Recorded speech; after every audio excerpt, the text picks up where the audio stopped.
إن الحمد لله نحمده ونستعينه ونستغفره ونؤمن به ونتوكل عليه ونعوذ بالله من شرور أنفسنا ومن سيئات أعمالنا من يهده الله فلا مضل له ومن يضلل فلا هادي له وأشهد أن لا إله إلا الله وأشهد أن محمدا عبده ورسوله أما بعد فإن خير الحديث كتاب الله وخير الهدي هدي محمد صلى الله عليه وسلم وشر الأمور محدثاتها وكل محدثة بدعة وكل بدعة ضلالة وكل ضلالة في النار. أعوذ بالله من الشيطان الرجيم. لقد كان لكم في رسول الله أسوة. تمام قسم کی تعریفات اور حمد و ثنا اللہ مالک الملک کے لیے ہیں جو تمام کائنات کے خالق مالک اور رازق ہیں، جو اپنے بندوں پر بے شمار انعامات کرنے والے ہیں، جو ہمیشہ سے ہیں اور ہمیشہ ہی رہیں گے، نہ جن کی ذات میں کوئی شریک ہے نہ جن کی صفات میں کوئی شریک ہے۔ حمد و ثنا کے بعد لاکھوں کروڑوں درود و سلام ہو اس ہستی اقدس و مقدس پر کہ جن کا نام نامی اور اسم گرامی حضرت محمد رسول اللہ صلی اللہ علیہ وآلہ وسلم ہے، جنہیں تمام کائنات کا ہادی، رہنما، مقتدی، پیشوا، رہبر، امام بنا کر بھیجا گیا، اور جن کے قلب اطہر پر اللہ رب العزت نے اپنی آخری کتاب حمید کو نازل فرمایا۔ حمد و ثنا اور درود و سلام کے بعد لاکھوں رحمتیں ہوں آپ کے صحابہ پر، تابعین پر، تبع تابعین پر، واعظین، مبلغین، محدثین، مصنفین، مفسرین، مؤلفین، خطباء، دعات پر، واعظین پر کہ جن کی وجہ سے اسلام ٹھیک اور مکمل حالت میں ہم تک پہنچا۔ معزز سامعین گرامی قدر، خطبہ جمعہ کا مصنون طریقہ کھڑے ہو کر پڑھانا ہے، لیکن طبیعت کے پیش نظر آج چند گزارشات بیٹھ کے آپ کے سامنے رکھوں گا۔ سیرت نبی کے باب کے حوالے سے ان محرم کے 2 جمعوں سے قبل ہم صلح حدیبیہ کے آخر میں پہنچ چکے تھے، اور اس کے اثرات کے اوپر اور صلح حدیبیہ کی جو فائدے تھے اس کے اوپر آپ کے سامنے چند گزارشات کو رکھا تھا۔ صلح حدیبیہ نے جہاں پر مسلمانوں کا ایک محاذ بند کیا، وہیں پہ صلح حدیبیہ نے مسلمانوں کو اس بات کا موقع دیا کہ وہ بڑے اچھے طریقے سے یہودیوں کا تعاقب کر سکیں خیبر کے، وہ بڑے اچھے طریقے سے اسلام کا ابلاغ کر سکیں، اور اسی ابلاغ کے اندر ایک بہت تاریخ کا عظیم الشان موقع جو رسول اللہ صلی اللہ علیہ وسلم کو ملا، وہ یہ تھا کہ رسول اللہ صلی اللہ علیہ وسلم کو اس صلح کے بعد یہ موقع ملا کہ آپ گرد و نواح کی جتنی بڑی سلطنتیں ہیں، جتنی بڑی ریاستیں ہیں، ان کو خط لکھیں، اور یہ رسول اللہ کے خطوط کا باب سیرت النبی میں بہت اہم ہے۔ اور رسول اللہ صلی اللہ علیہ وسلم نے جیسے ہی یہ صلح مکمل ہوئی خطوط لکھنا شروع کیے، اور یہ خط لکھنے کے اندر اس بات کی تخصیص نہ کی گئی کہ پہلے چھوٹی ریاست کو لکھا جائے گا، بڑی ریاست کو لکھا جائے گا۔ پے در پہ رسول اللہ صلی اللہ علیہ وسلم نے جو خطوط لکھے انشاءاللہ ان میں سے بعض کی جزیات آپ کے سامنے رکھیں گے۔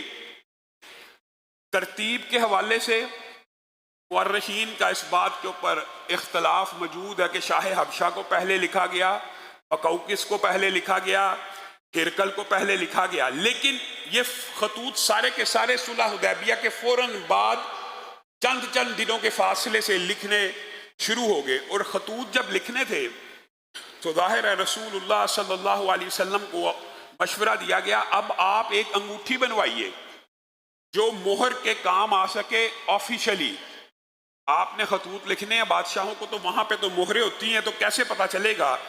تو رسول اللہ صلی اللہ علیہ وسلم نے ایک انگوٹھی کو بنوایا اسپیشل۔ پہلے بھی انگوٹھی رسول اللہ پہنا کرتے تھے، لیکن یہ خاص خطوط کے اوپر مہر لگانے کے لیے محمد رسول اللہ صلی اللہ علیہ وسلم، اس کے اوپر محمد سب سے نیچے لکھا ہوا، رسول اس کے اوپر، اور اللہ اس کے اوپر لکھا ہوا۔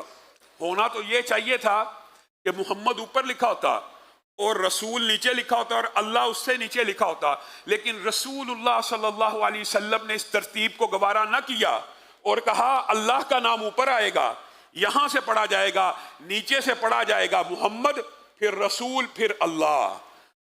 حالانکہ رسول اللہ صلی اللہ علیہ وسلم یہ لکھوا سکتے تھے، اور اس میں کسی بھی قسم کی، آج بھی ہم لکھتے ہیں تو ہم محمد صلی اللہ علیہ وسلم سے ابتدا کرتے ہیں، رسول اور اللہ کو بعد میں رکھتے ہیں، لیکن یہ رسول اللہ صلی اللہ علیہ وسلم کی اپنے رب کے ساتھ جو والہانہ محبت تھی اور جو اللہ رب العزت کا ان کے دل میں احترام تھا، اس کو ملحوظ خاطر رکھتے ہوئے یہ رسول اللہ صلی اللہ علیہ وسلم کی سنت مطہر ہے، اور یہ رسول اللہ نے خود اس سنت کو اختیار کیا اور آپ کی انگوٹھی ایسے ہی بنا دی گئی۔ تو رسول اللہ صلی اللہ علیہ وسلم نے اس وقت کی ریاستوں میں سے جو سب سے بڑی ریاست تھی وہ روم بنتی ہے، تو اسی حوالے سے اپنی بات کو شروع کریں گے۔ کسریٰ کو بھی لکھا، کیسر کو بھی لکھا، شاہ حبشہ کو بھی لکھا، مقوقس کو بھی لکھا، دیگر بادشاہوں کو، دیگر امال کو بھی لکھا۔ یہاں پہ کیسر روم، جس کو عربی زبان میں مختلف اس کے تلفظ ہیں، ہرقل بھی کہتے ہیں، ہرقل بھی کہتے ہیں، اور بنیادی طور پہ یہ چونکہ غیر عربی کا لفظ ہے، اور ایک بات یاد رکھیے گا، جو نام ہوتے ہیں ان کے تلفظ مختلف رائج ہوتے ہیں، اور جب رواج پا جائیں تو کوئی بھی نام لے لیا جائے، اس میں حرج کی بات نہیں ہے۔ ویسے اگر فینوٹکس کے اعتبار سے یا لینگویج کے اعتبار سے یا لغت کے اعتبار سے دیکھا جائے تو ہرقل اصل میں ہرکولیس کا مخفف تھا۔ ہرقل، اسی لیے ہم اردو میں اس کو ہرقل پڑھتے ہیں، عربی اس کو ہرقل پڑھتے ہیں۔ تو یہ مخفف ہرکولیس ایک کریکٹر تھا، اس کے نام کے اوپر بادشاہوں نے اپنا لقب، رومی بادشاہوں نے رکھا ہوا تھا، تو اس کو ہرقل کیسر روم کہا جاتا تھا۔ رسول اللہ صلی اللہ علیہ وسلم نے اس حد کی ابتدا میں جو تحریر لکھی، جتنے بھی عیسائی حکمرانوں کو رسول اللہ صلی اللہ علیہ وسلم نے خطوط لکھے، ان میں یہ تحریر تقریباً یکساں پائی جاتی ہے۔ جب ہم شاہ حبشہ کے خط کی طرف پہنچیں گے، وہاں پہ بعض تحقیق کرنے والوں نے تحقیق کیا کہ رسول اللہ صلی اللہ علیہ وسلم کا یہ خط قدرے لمبا تھا باقی بادشاہوں سے۔ ہرقل کو جو خط لکھا رسول اللہ صلی اللہ علیہ وسلم نے ابتدا اللہ کے نام کے ساتھ کی، اور انہوں نے کہا کہ آ جاؤ اس بات کی طرف، تعالوا الی کلمۃ، عیسائیوں کو یا اہل کتاب کو جب بھی دعوت دی جائے گی اسی آیت کے ذریعے، یہ رسول اللہ کا اسلوب ہے، آ جاؤ اس بات کی طرف جو تمہارے اور ہمارے درمیان کومن ہے، ایک جیسی ہے۔ گویا مشترکات کی شریعت میں بہت اہمیت ہے۔ مشترکات غیر مذاہب میں بھی ہوں تو اللہ کے رسول لیٹر لکھتے ہیں بادشاہوں کو کہ اس بات کی طرف آ جاؤ، کم از کم جو میرے اور تمہارے درمیان سانجھی ہے، جو ہمارے اور تمہارے درمیان ایک سی ہے، وہ یہ ہے اللہ کے علاوہ کسی کی عبادت نہیں ہونی چاہیے۔ اس بات کے اوپر تو آسمانی کتابوں کا، اہل کتاب کا اتفاق ہونا چاہیے۔ رسول اللہ ان کو یہ بات کی دعوت دے رہے ہیں کہ جو موسیٰ آئے ہیں، عیسیٰ آئے ہیں، وہ یہ تو نہیں سے کہتے کہ موسیٰ کے میری پیروی تو کہتے تھے، یہ تو نہیں سے کہتے میری عبادت کرو، یا عیسیٰ یہ تو نہیں سے کہتے کہ میری عبادت شروع کر دو۔ سارے انبیاء کی دعوت ایک ہی تھی کہ مخلوق کی عبادت سے نکل کر اللہ کی عبادت میں آ جاؤ۔ تو آؤ اے کیسر روم، آپ بھی آئیے اس کلمے کی طرف، اور وہ کلمہ کیا ہے؟ لا الہ الا اللہ۔ وہ کلمہ یہ ہے کہ اللہ کے علاوہ کسی کی عبادت نہیں ہونی چاہیے، اور کوئی غیر اللہ کی اگر عبادت کرے گا تو وہ خسارے کے اندر ہے، وہ نقصان کے اندر ہے۔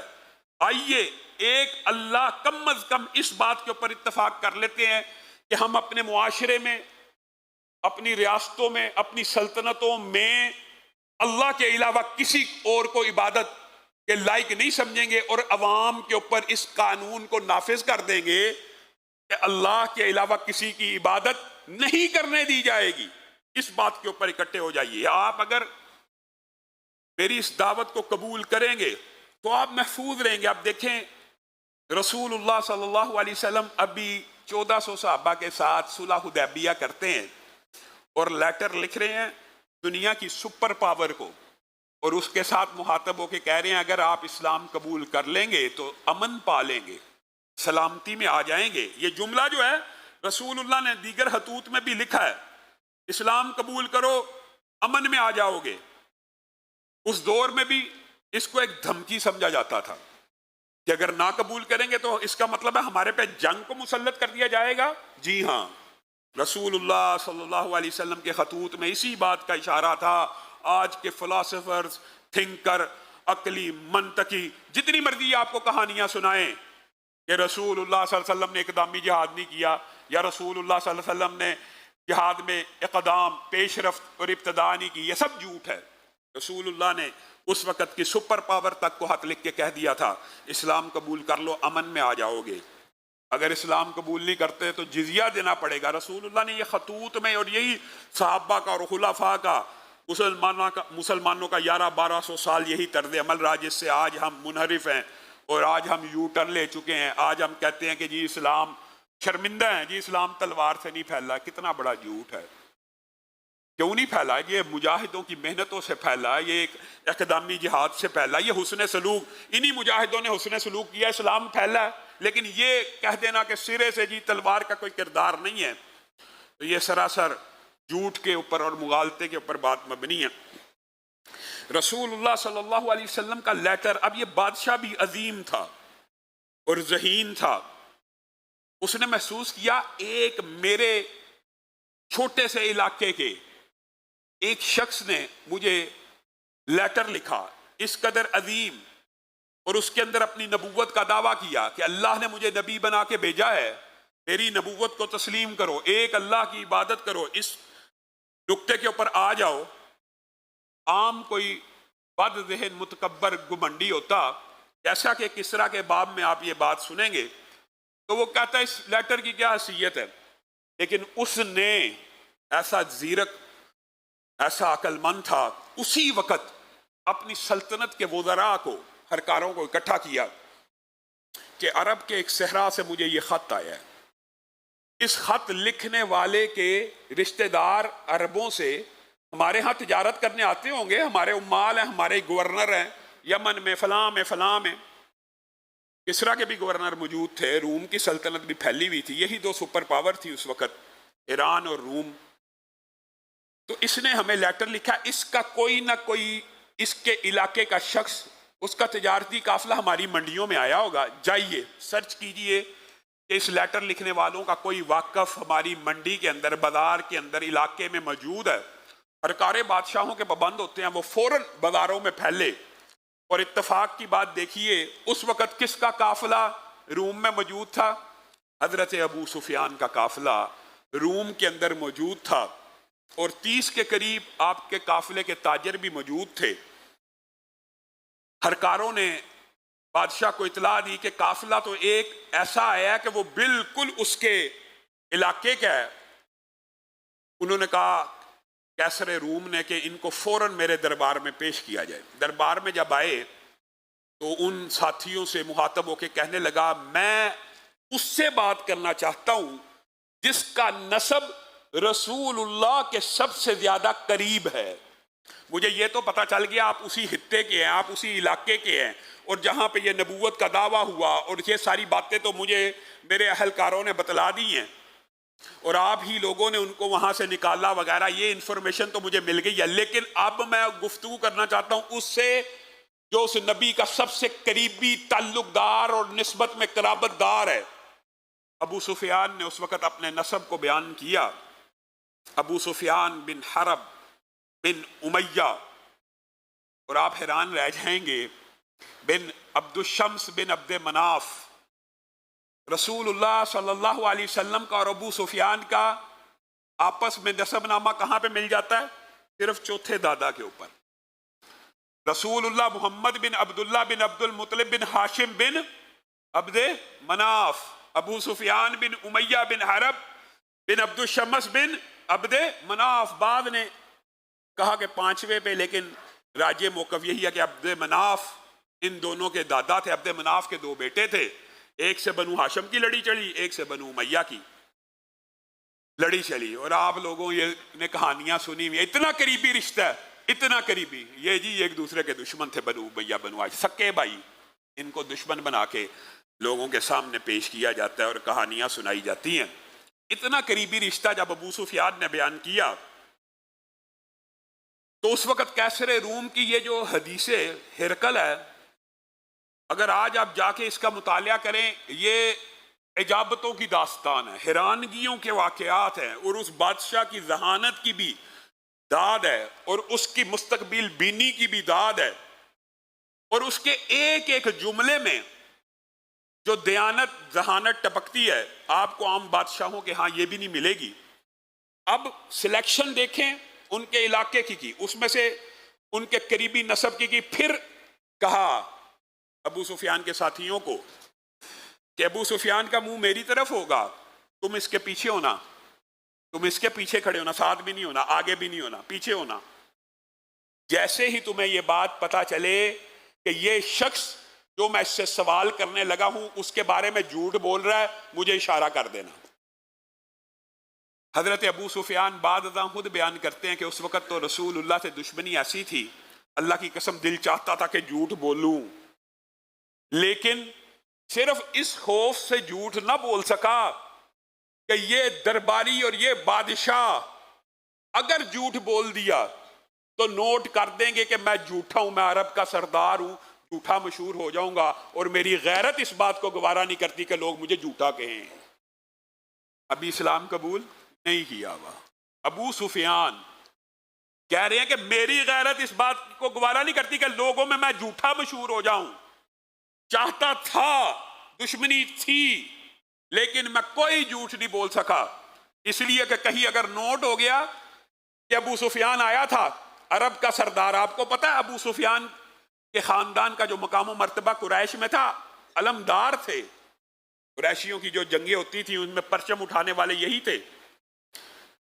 تو اس مقام و مرتبے کو، اس نسب کا خیال کرتے ہوئے ابو سفیان خود کہتے ہیں کہ جب اس نے یہ کہا تو میں نے تو جھوٹ ویسے بھی نہیں تھا بولنا، پھر بھی اس نے پیچھے بندے کھڑے کر دیے، اگر بولوں تو اشارہ کر کے روک دینا، گویا سارے رستے مسدود کر دیے کہ میں بول ہی نہ پاؤں، اور میں چاہتا بھی نہیں تھا کہ میں بولوں۔ ہاں دشمنی ضرور تھی، کچھ نہ کچھ ارادہ ضرور رکھتا تھا کہ کوئی جملہ ایسا ضرور کہا جائے جس سے رسول اللہ صلی اللہ علیہ وسلم کا مقام و مرتبہ کم ہو، کچھ گھٹ جائے۔ کیسر روم کا بادشاہ، سپر پاور، رسول اللہ کے ایک خط کے بارے میں تفتیش شروع کر رہا ہے۔ میرے لیے تو حیرانگی کی بات تھی ہی۔ ابو سفیان کا موقف یہ تھا کہ اب کیسر روم بھی محمد الرسول اللہ صلی اللہ علیہ وسلم کے بارے میں گفتگو کر رہا ہے اور ڈر رہا ہے۔ تو وہ آگے چل کے بیان کرتے ہیں کہ انہوں نے کہا پوری گفتگو میں 10 سوال کیسر نے کیے، میں ایک سوال کے جواب میں ایک جملے کے اضافے کے علاوہ کچھ نہ کر سکا۔ کیسر نے جو 10 سوال کیے اس کی ترتیب بھی بعض مورخین نے اوپر نیچے لکھی ہے کہ وہ سوالات کیا تھے۔ بہرحال سب سے پہلے جو انہوں نے سوال کیا ہرقل نے ابو سفیان سے کہ جس شخص نے نبوت کا دعویٰ کیا یا جس کا لیٹر مجھے آیا ہے اس کا نسب تم لوگوں میں کیسا ہے؟ ابو سفیان کہتے ہیں کہ مجھے لا محالہ یہ جواب دینا پڑا کہ ہمارے پورے عرب میں، ہمارے پورے کنبے میں اس سے عالی نسب کوئی موجود نہیں ہے۔ ابو سفیان کہہ رہا ہے، اس کے بارے میں یہ کہانیاں بناتے ہیں، ابھی اسلام قبول نہیں کیا، اور کہہ رہے ہیں کہ محمد الرسول اللہ صلی اللہ علیہ وسلم سے زیادہ عالی نسب کوئی نہیں ہے۔ ویسے یہ بات ضمنی طور پہ آئی ہے، یہ ایک فقہی قاعدہ بھی ہے، محدثین نے اس کے اوپر بھی باب بندی کی ہے، جو نبی ہوتے ہیں وہ ہمیشہ اپنی قوم کے سب سے اعلیٰ نسب میں سے آتے ہیں۔ اعلیٰ نسب سے مراد مرتبہ اور شرافت اور وقار ہے۔ یہاں پہ دو چیزوں کو کنفیوز کر دیا جاتا ہے۔ محدثین نے ابواب بندی شرف کی باندھی ہے، قدر و منزلت کی باندھی ہے، ان کے مقام و مرتبے کی باندھی ہے۔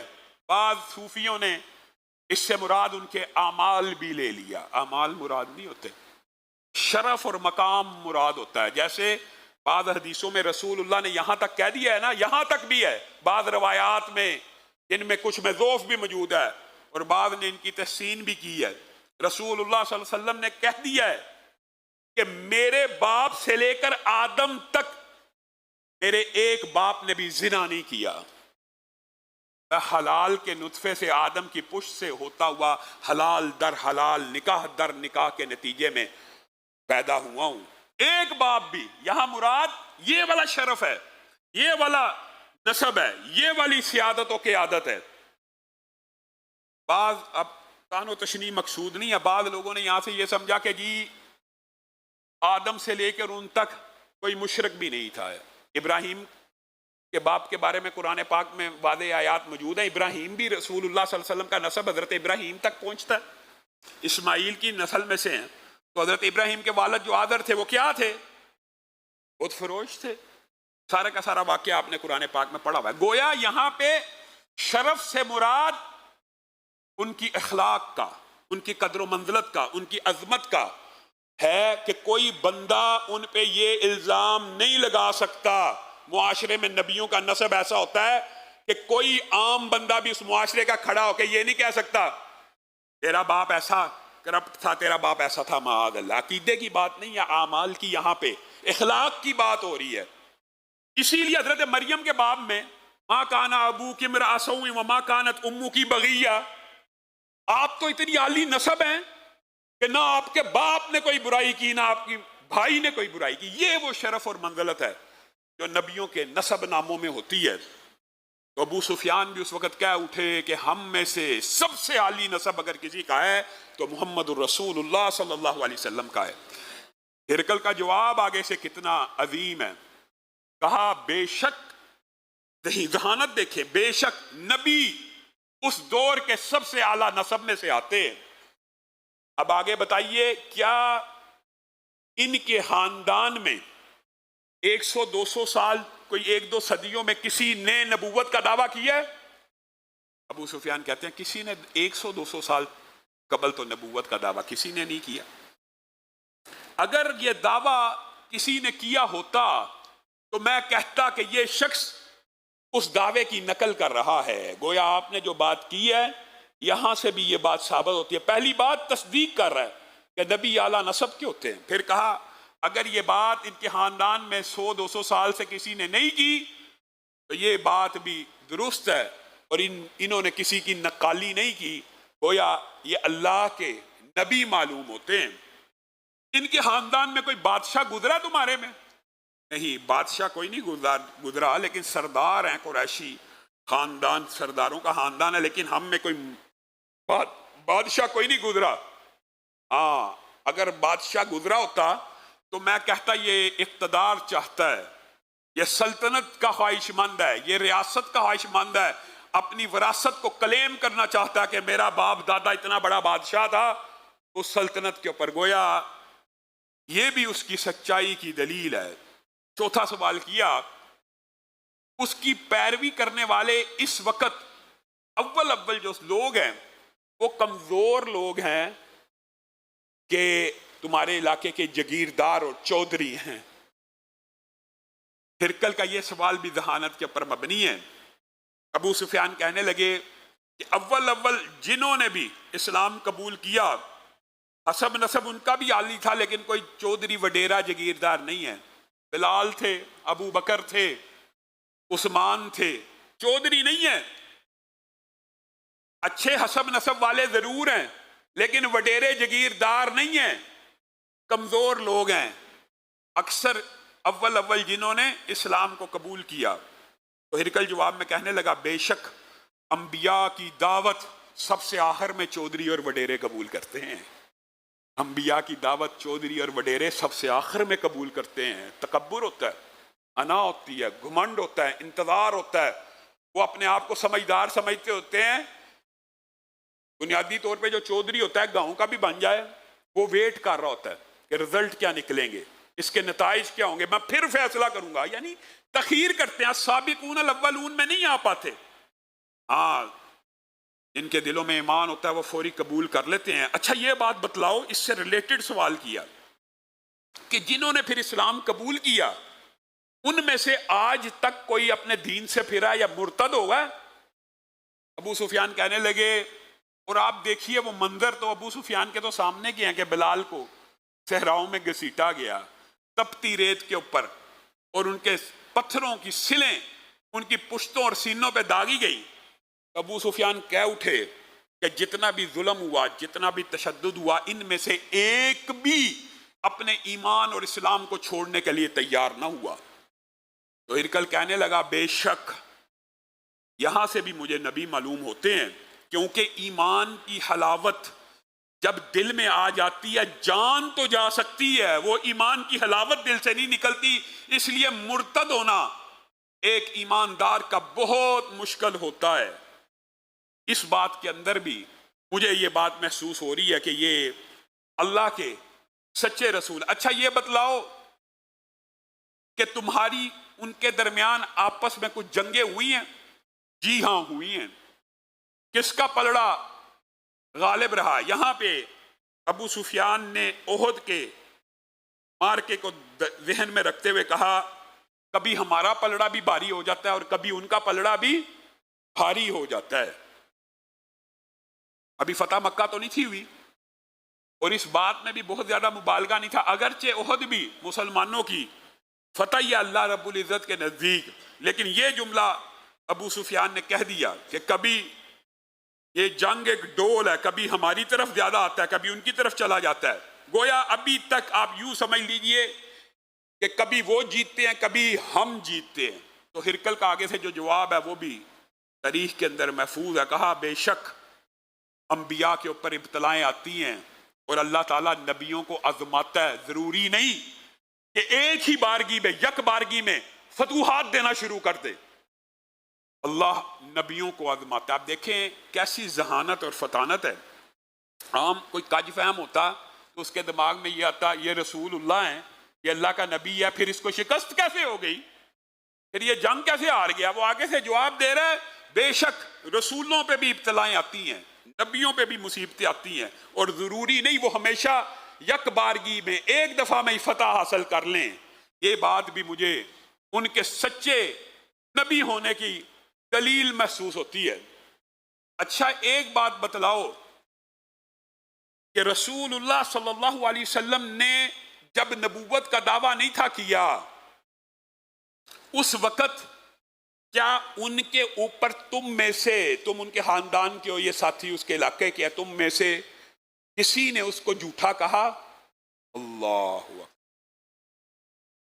ابو سفیان کہنے لگے بلکہ جب انہوں نے نبوت کا دعویٰ نہیں تھا کیا اس وقت وہ زمین کے اوپر چلتے تھے تو ان کو صادق کہا جاتا تھا، امین کہا جاتا تھا. یہ وہ ابو سفیان ہے جنہوں نے ابھی اسلام قبول نہیں کیا. زمین کی پشت کے اوپر چلتے تھے مکہ کے اندر تو ان کو صادق کہا جاتا تھا، الامین کہا جاتا تھا. نبوت سے پہلے ان کے اوپر آج تک نبی ہونے سے پہلے کسی نے جھوٹا ہونے کا الزام نہیں لگایا. نبی ہونے کے بعد ہرکل کا جو سوال ہے بڑا اہم تھا. گویا وہ جانتا تھا نبوت کے دعوے کے بعد تو تم نے جھٹلایا ہی ہے، نبوت کے دعوے کے بعد تو نبیوں کو جھٹلایا جاتا ہے. ہرکل کا سوال یہ تھا کہ نبوت کے دعوے سے قبل بھی کبھی کسی نے اس کو جھوٹا کہا ہے؟ نہیں کہا. ابو سفیان کہہ اٹھے نہیں کہا. کہا ہاں یہ نبوت کی بہت بڑی نشانی ہوتی ہے کہ جو شخص اپنی زندگی میں ابلاغ نبوت سے پہلے کبھی جھوٹ نہ بولے، اللہ کے بندو، ابو سفیان کو مخاطب ہو کے کہہ رہا ہے وہ اللہ پہ کیسے جھوٹ باندھے گا؟ جو لوگوں کے بارے میں جھوٹ نہیں بولتا وہ اللہ پہ کیسے جھوٹ باندھے گا؟ ابو سفیان کہتے ہیں اب میں اس کے سوالات کا جواب تو دے رہا تھا لیکن وہ ہر سوال رسول اللہ کے حق میں جا رہا ہے اور ہر سوال کی ایسی جواب کی تشریح کرتا ہے کہ پورے درباری بھی، پورا محل جو ہے، اہلکار، دربان، وزراء، عمراء، سردار، اس کی توجیہ کے اوپر رسول اللہ کی نبوت کے قائل ہوتے چلے جا رہے ہیں. کہا میرے ذہن میں اب یہ آیا کہ اب میں کچھ نہ کچھ ضرور ایسی بات کروں گا. کہتے ہیں اس نے پھر یہ سوال کر دیا کہ آپ کے ان کے درمیان کچھ معاملات تو ہوتے ہوں گے کیا؟ پہلا سوال تھا جھوٹ بولتے ہیں، دوسرا سوال کیا اس باب میں کیا انہوں نے کبھی بد عہدی کی ہے، وعدہ خلافی کی ہے؟ ابو سفیان کہتے ہیں یہاں مجھے موقع مل گیا ایک جملہ بولنے کا جو پورے 10 سوالوں میں کہیں نہ مل سکا. میں نے کہا آج تک تو بد عہدی نہیں کی لیکن ابھی ہمارا تازہ بتازہ ایک معاہدہ ہوا ہے، صلح حدیبیہ کا حوالہ دیکھیں، تازہ بتازہ ایک معاہدہ ہوا ہے، اب مجھے علم نہیں ہے کہ وہ اس کو توڑتے ہیں، بد عہدی کرتے ہیں یا نہیں کرتے. کہا یہ جملہ میں زبردستی لانے میں کامیاب ہو گیا اور اس کے علاوہ کچھ نہ کہہ سکا. تو مجھے ہرکل آگے سے کہتا ہے جس نے پہلے بد عہدی نہیں کی وہ اس معاہدے میں بھی بد عہدی نہیں کرے گا. بلکہ بعض روایات کے الفاظ ہیں، ہرکل نے ابو سفیان کو کہا بلکہ تم اس معاہدے کو توڑ دو گے اور تم بدعہدی کرو گے، وہ نبی بدعہدی نہیں کرے گا۔ اور تاریخ نے ثابت کر دیا، 2 سال کے اندر اندر قریش مکہ نے اس معاہدے کو توڑ دیا، اور وہی فتح مکہ کا سبب بن گیا۔ آگے سیرت کے باب میں جا کے پڑھیں گے۔ خود ہرکل کہہ رہا ہے کہ بدعہدی کی نہیں، لیکن ہو سکتا ہے ابھی جو معاہدہ ہوا اس میں کہیں نہ کر دیں۔ تو ہرکل نے کہا یہ نہیں ہو سکتا، جو نبی پہلے جھوٹ نہیں بولتا، جو نبی بدعہدی پہلے نہیں کرتا، وہ آئندہ بھی نہیں کرے گا۔ باقی انشاءاللہ جو 2 سوالات ہیں اس حوالے سے آئندہ آنے والے جمعے میں یہیں سے اپنی گفتگو کو شروع کریں گے۔ اللہ رب العزت جو کہا گیا، جو سنا گیا، اس کو سمجھنے کی توفیق عنایت فرمائے۔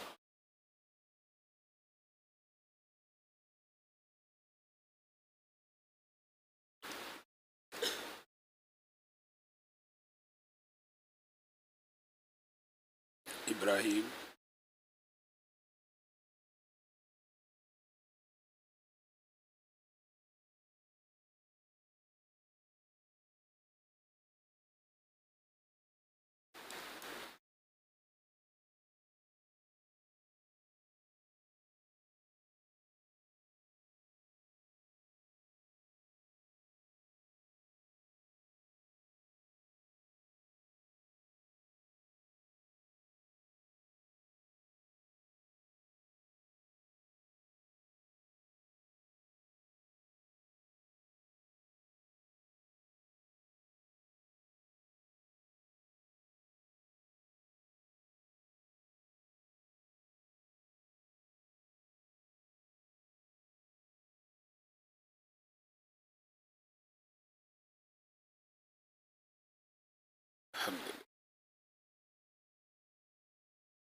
ان الحمد للہ نحمده ونستعینه ونستغفره ونؤمن به ونتوکل علیہ ونعوذ باللہ من شرور انفسنا ومن سیئات اعمالنا من يهده الله فلا مضل له ومن يضلل فلا هادي له واشهد ان لا اله الا الله واشهد ان محمدا عبده ورسوله اما بعد فان خير الحديث كتاب الله وخير الهدي هدي محمد صلى الله عليه وسلم وشر الامور محدثاتها وكل محدثة بدعة وكل بدعة ضلالة وكل ضلالة في النار۔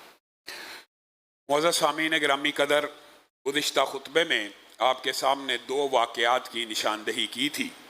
ایک تو شاہ فرمان جو کلفی فروش تھا، اللہ کے فضل و کرم سے آپ ہی کے دینی ساتھیوں نے اور دینی جماعت کے بھائیوں نے اس کا پورے کا پورا کیس لڑا، اللہ کے فضل و کرم سے اس کی ضمانت بھی ہو گئی، وہ رہا بھی ہو گیا، اور اس کے جرمانے کا جو فیصلہ ہے وہ بھی معطل کر دیا گیا۔ یہ اس طرح کے جب کوئی فیصلے آتے ہیں تو کچھ انسان کے دل میں امید کی کرن پیدا ہوتی ہے کہ ابھی کچھ جج اور کچھ سسٹم ایسے ہیں جو اگر کوئی مظلوم ہو اس کے ساتھ کھڑا ہو جایا جائے تو اس کو انصاف مل جاتا ہے۔ دوسرا جو واقعہ آپ کے سامنے رکھا تھا رضوانہ کا، افسوس کی بات ہے، دکھ کی بات یہ ہے کہ مسلسل سوشل میڈیا کے اوپر ہم نے، دیگر سوشل میڈیا ایکٹیوسٹ نے، درد دل رکھنے والوں نے اس بچی کے حق میں آواز کو اٹھایا، لیکن کسی کے کان پر جوں تک نہ رینگی۔ پورا ہفتہ آپ کے سامنے گزشتہ خطبے سے لے کر پورا ہفتہ ٹی وی پہ پروگرام بھی ہوئے، اور اس بات کو تنقید کا نشانہ بھی بنایا گیا کہ ایک ایسی عورت کی ضمانت کیسے لی گئی۔ کوئی تو اس کا مداوع کرے، کوئی تو سامنے آئے۔ آپ یوں سمجھ لیجئے کہ 1 ہفتے کی مسلسل جد و جہد کرنے کے بعد اللہ کا شکر ادا کرنا چاہیے کہ اگر کسی قوم کے کسی لیڈر کے اندر غیرت جاگ جائے۔ مریم نواز صاحبہ کو کل ہوش آئی اور انہوں نے ہسپتال کا وزٹ کیا اور انہوں نے اس بچی کے ساتھ ہم آہنگی کا اظہار کیا۔ دیکھیے، عوام آواز اٹھاتی ہے، لوگوں کے اندر فرسٹریشن اور غصہ بڑھتا ہے، لوگ انصاف کے اس نظام کے خلاف بات کرتے ہیں، لیکن جب کوئی قداور لیڈر اس کاز کے ساتھ کھڑا ہو جاتا ہے اس کو تقویت پہنچتی ہے۔ لیکن ہماری اب یہ گزارش یہ ہے کہ اگر آپ نے اچھا کیا، ہم اس کی تائید کرتے ہیں، اس کو قابل تحسین سمجھتے ہیں، یہ بہت اچھا قدم ہے، لیکن اگر یہ صرف سیاسی پوائنٹ سکورنگ ہے تو آپ ابھی پیچھے ہٹ جائیے۔ یا تو اس بچی کے ساتھ آپ نے اظہار تعزیت کیا، اظہار تیمارداری کیا، آپ اپنے لیڈران کے ہمراہ اس بچی کی عیادت کر کے آئی ہیں، تو اب اس کو ایک ٹیسٹ کیس بنا کر، آپ کی حکومت ہے، وزیر اعظم شہباز شریف صاحب ہیں، آپ کی ایک فون کال کے اوپر اس بچی کو انصاف مل سکتا ہے۔ اب پھر اس کو سیاسی پوائنٹ سکورنگ صرف نہ بنائیے، بچی کو انصاف دلائیے تاکہ عوام اپنی نظروں سے دیکھ لے، اپنی آنکھوں سے دیکھ لے کہ آپ صرف ہسپتال تیمارداری کرنے، خبر لگوانے کے لیے نہیں تھی گئی، بلکہ بچی کو حقیقی طور پہ انصاف دلانے کے لیے گئی تھی۔ پھر پاکستان کی عوام آپ کی شکر گزار ہوگی۔ لیکن اگر آپ نے بھی صرف فوٹو سیشن کرایا، تیمارداری کی، اور اگلے 20 دن تک اس کیس کو بھول گئی، اور اس بچی کی جو ملزمہ اس کی پھر ضمانت ہو گئی، تو پورے پاکستانی سمجھ لیں گے کہ یہ ایک سٹنٹ تھا۔ اگر آج آپ اس کے ساتھ کھڑی ہوئی ہیں تو اس بچی کو انصاف دلائیں۔ یہ بات قابل تحسین ہے، کوئی بندہ بھی نیکی کا اور اچھا کام کرے اس کی تائید اور تحسین کرنی چاہیے، لیکن دوسری طرف آپ کی حکومت جاری ہے اور آپ پاکستان کے عوام کے اوپر پٹرول بم مار رہے ہیں۔ وہ جو 150 روپے کے اوپر آپ چیخیں مارتے تھے کہ خان صاحب نے 100 سے پٹرول 150 کر دی ہے، آج ایک ایک دن میں اس کی قیمت آپ 20 روپے بڑھا رہے ہیں۔ اس کا ذمہ دار کون ہے؟ یہ روس سے سستا ٹرالا پہنچ گیا، سستا ٹرالا آ جائے گا تو پٹرول کی قیمتیں کم ہو جائیں گی۔ یہ سستا ٹرالا پہنچ گیا، 20 روپے بڑھ گئے ہیں۔ اب آپ دعا کیجئے وہ سستا گندم کا ٹرالا ایک اور نہ آ جائے۔ اب گندم بھی آ رہی ہے، وہ بھی آئے گی تو سستا ہو جائے گا۔ یہ سستا ہو رہا ہے جناب، اللہ کا خوف کیجئے۔ عوام، غریب عوام پہلے ہی مہنگائی کی چکی میں پس چکی ہے، کس نے آواز اٹھانی ہے؟ آپ کے سینوں میں اگر عوام کا درد ہو تو آپ جاتے جاتے اس طرح کے پٹرول بم عوام کے اوپر پھینک کے جائیں۔ تیسری بہت اہم بات جو میں کرنا چاہتا ہوں، ابھی میں جمعے کے لیے آ رہا تھا، آفس کے اندر موجود تھا، مسجد میں داخل ہونے لگا، شہید اسحاق صاحب کا بیٹا اور ان کے بھائی آج جمعہ پڑھنے تشریف لائے ہیں۔ اسحاق بھائی اسی مسجد کے نمازی تھے، ان کے بچوں کو، ان کی پوری اولاد کو ان کے سامنے مار دیا گیا، ان کو شہید کر دیا گیا۔ آج 3 سال ہونے کو آگے ہیں۔ عمران کشور صاحب، کیپٹن لیاقت صاحب، آپ نے ہم سے وعدہ کیا، میں نے کیپٹن لیاقت سے خود بات کی، انہوں نے کہا علامہ صاحب میری طرف سے اس معاملے میں ذرہ برابر بھی کوئی، جب آپ آئے ہیں سی آئی اے کے SSP بن کے، ابھی تک وہ کیس فائلوں کے نیچے دبا پڑا، 4 قتل ہوئے ہوں لاہور کے اندر دن دہاڑے، آج تک قاتل نامعلوم ہے۔ پولیس کی کیا حکمت عملی ہے؟ پولیس پروب کرنا چاہے تو پاکستانی پولیس کے بارے میں تو آپ کو پتا کیسے کیسے لطیفے بنے ہوئے ہیں، وہ تو چلے ہم ممبر سے نہیں سناتے، لیکن اگر کیا پاکستان کی پولیس چاہے یہ قاتل پکڑ نہیں سکتی؟ اللہ کی قسم آج محنت کرنا شروع کریں، ہم دعائیں کریں، آپ دعائیں کریں، ان کے قاتل پکڑے جا سکتے ہیں۔ میں لاہور کی پولیس سے، IG پنجاب سے، عمران کشور صاحب سے، کیپٹن لیاقت صاحب سے یہ گزارش کرنا چاہتا ہوں کہ یہ مظلومیت کی ایک داستان ہے۔ ایک بندہ باشرہ متقی نیک، اس کے بچوں کو اس کے سامنے ذبح کیا جائے، اس کو ذبح کر دیا جائے، اور اس کے بعد اس کا کوئی پرسان حال ہی نہ ہو، کوئی والی وارث ہی نہ ہو کہ ایک ان کا نوجوان بیٹا بچ گیا جو کیس کی صحیح معنوں میں پیروی بھی نہیں کر سکتا، تو آپ نے یہ قتل خوں کھاتے میں ڈال دیے، آپ نے بس کہا ختم ہو گیا یہ معاملہ۔ خدا کے لیے، اللہ کے لیے، اس قتل کے کیس کے اوپر بھی کارروائی کیجیے۔ ضروری نہیں ہوتا کہ اگر مدعی، بنیادی طور پہ ہمارے پاکستان کے اندر ایک سسٹم، ایک جو خامی ہے نا بہت بڑی، وہ یہ ہے، اب پولیس بیچاری کے پاس وسائل کم ہے، لیکن پاکستان کی پولیس کی ایک بہت بڑی خامی یہ ہے کہ پرچہ ہو جانے کے بعد سارے کا سارا کیس لڑنا مدعی کو ہی پڑتا ہے۔ کام مدعی ہو مضبوط تو ہی آگے چلتا ہے معاملہ۔ اب یہ بیٹا نوجوان ہے، اکیلا ہے، اب یہ کتنی کو پیروی کر سکتا ہے؟ اب وہ پیروی نہیں کر سکتا تو اس کے قاتل پکڑنے کو کوئی تیار نہیں۔ اللہ رب العزت ان کے قاتلوں کو گرفتار کروائے۔ اور آخر میں ایک دو اہم اعلانات ہیں اللہ کے فضل و کرم سے۔ علامہ احسان الہی ظہیر شہید رحمہ اللہ نے تقریباً 43 سال قبل ایک کانفرنس کی بنیاد فضائل صحابہ اور دفاع صحابہ رکھی۔ ہمیشہ بیگم کوٹ چوک کے اندر ان کی زیر نگرانی، زیر سرپرستی اور ان کے شہرہ آفاق جو لیکچرز ہیں بیگم کوٹ کے، آپ نے سوشل میڈیا کے اوپر آڈیوز کے اندر، ویڈیوز کے اندر، سی ڈیز کے اندر سنے ہوں گے۔ اور محرم میں اس کانفرنس کو رکھنے کا مقصد ان کا بھی اس وقت بھی یہی ویژن تھا کہ یہ جو گستاخیاں ہوں، ہم ایک کانفرنس منعقد کریں اور قانون کو حرکت میں لایا جائے، اور جو گستاخیاں ہوئی ہیں ان کے خلاف مقدمات کو درج کروایا جائے اور دفاع صحابہ کیا جائے، دفاع اہل بیت کیا جائے۔ وہ کانفرنس اللہ کے فضل و کرم سے 43 برس سے بیگم کوٹ چوک میں ہو رہی ہے۔ انشاءاللہ اس مرتبہ بھی 10 اگست کو بروز جمعرات وہ کانفرنس جمعیت اہل حدیث پاکستان کے زیر اہتمام، علامہ احسان الہی ظہیر شہید رحمہ اللہ جمعیت اہل حدیث پاکستان کے بانی تھے، درمیان میں ہمارا اتحاد رہا، وہ کانفرنس اکٹھی ہوتی رہی۔ اس کے بعد اور اس سے پہلے بھی وہ ہمیشہ جمعیت اہل حدیث کے پلیٹ فارم سے ہوتی رہی، درمیان میں کئی مرتبہ دوسری جماعت کے پلیٹ فارم پہ بھی ہوتی رہی، لیکن وہ ہوتی مستقل رہی ہے۔ تو اس مرتبہ بھی جمعیت اہل حدیث پاکستان نے اس کانفرنس کا اہتمام کیا۔ 10 اگست بروز جمعرات عصر کے بعد شروع ہوگی۔ سب ساتھیوں نے محنت کر کے، کوشش کر کے اپنے ساتھ ساتھیوں کو لے جا کے اس دفاع صحابہ اور فضائل صحابہ کانفرنس میں شرکت کرنی ہے۔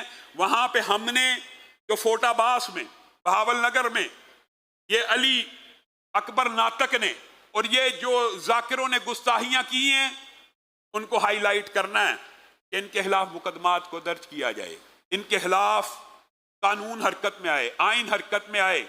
اسی طرح ایک بہت اہم بات ہے، انشاءاللہ اس حوالے سے اگلے جمعے کے اندر گفتگو کریں گے۔ بعض وکلاء سینئر رہنماؤں نے مجھے میسج کیا ہے کہ سینٹ کے اندر کوئی ترمیم کا بل آ رہا ہے، کس بارے میں؟ 295 کے بارے میں، توہین انبیاء کے بارے میں ایک بل پیش کیا جا رہا ہے، اور اس کے الفاظ بڑے سنگین ہیں۔ آخری نبی کی بجائے وہاں پہ لکھا آخری نبیوں کی جو توہین کرے، آخری نبیوں کی، نبی کی بجائے اس کی سزائے موت ہی نہیں ہونی چاہیے بلکہ 3 سے 10 سال ہوگی۔ انشاءاللہ آئندہ آنے والے جمعے تک اس بارے میں مکمل تحقیق کر لی جائے گی کہ یہ بل کہاں پہ ہے، کس ٹیبل کے اوپر ہے۔ پاکستان کے اندر خلاف اسلام، خلاف آئین، خلاف شریعت کوئی بھی بل، سینٹ کے وہ مذہبی رہنما بھی، دین پسند رہنما بھی الرٹ ہو جائیں کہ اس قسم کا بل سینٹ کے اندر پیش کر کے یہ نگران حکومت جاتے جاتے توہین رسالت کے قانون کے اوپر بھی شبہون مارنا چاہتی ہے۔ اس شبہون کو میں نے اور آپ نے روکنا ہے، انشاءاللہ روکیں گے نا۔ اور سینٹ کے اندر جتنے بھی مذہبی رہنما ہیں وہ الرٹ رہیں کہ یہ کسی وقت بھی جاتے جاتے اس قسم کا بل تیزی سے منظور کرا سکتے ہیں۔ آپ نے آنکھیں کھول کے، جیسے آپ ٹرانسجینڈر بل کے اوپر بعد میں ہیلے اجتے دیتے رہے، جی انگلش میں تھا ہمیں پتہ نہیں چلا، تو اس بارے میں الرٹ رہیں۔ اور انشاءاللہ اللہ کے فضل و کرم سے ایسے کسی قانون کو نہ ہم سینٹ سے منظور ہونے دیں گے، نہ قومی اسمبلیوں سے منظور ہونے دیں گے۔ ہم تو چاہتے ہیں گستاخوں کے خلاف قانون سازی مزید سخت ہو، اور آپ گستاخوں کے خلاف قانون سازی میں نرمی پیدا کر رہے ہیں۔ اللہ کے بندو، جن بندوں نے گستاخی کرنی نہیں ان کو قانون جتنا مرضی سخت ہو جائے اس بات پہ اعتراض ہو سکتا ہے؟ اعتراض کس کو ہے؟ جس نے کرنی ہے۔ یہ گستاخی صحابہ کی سزا دی 10 سال ہو گئی ہے، یہ جی بڑی سخت سزا ہے۔ اور بھائی جس نے کرنی نہیں اس کو کیا مسئلہ ہے؟ جس نے کرنی ہے اس کو کیا مسئلہ ہے؟ تو وہ کردار جو ان سزاؤں کے خلاف آواز اٹھاتے ہیں بنیادی طور پہ ان کی نیت یہی ہوتی ہے۔ میں یہ مانتا ہوں کہ جعلی پرچے ہوتے ہیں، جھوٹے مقدمات ہوتے ہیں، لیکن کسی چیز کا جعلی پرچہ ہو جانے سے اس قانون کو ختم نہیں کیا جاتا۔ قتل کے جعلی پرچے نہیں ہوتے ہیں نا، تو پھر قتل کا قانون ختم کر دیا جائے۔ تو اس بارے کے اندر حکومت کو غور کرنا چاہیے۔ آج اللہ کے فضل و کرم سے ہمارے ادارے میں مزید 2 بچوں نے حفظ قرآن کی سعادت حاصل کی ہے، ایک ابراہیم بیٹا اور ایک مصطفیٰ بیٹا۔ انشاءاللہ نماز جمعہ کے فوراً بعد وہ اپنے دونوں آخری سبق کو سنائیں گے۔ جو ساتھی بیٹھ کے ان کا سبق سننا چاہیں سن سکتے ہیں۔ اسی طرح پیر کے دن عورتوں کے لیے، عورتوں نے بہت مرتبہ کہا ہے تو حجامہ کیمپ کا انتظام کیا گیا ہے، لیکن جو عورتیں حجامہ کروانا چاہتی ہیں وہ اپنا نام آج ہی وہاں پہ مدرسے میں موجود باجی اقصیٰ کو لکھوا دیں۔ سبحان رب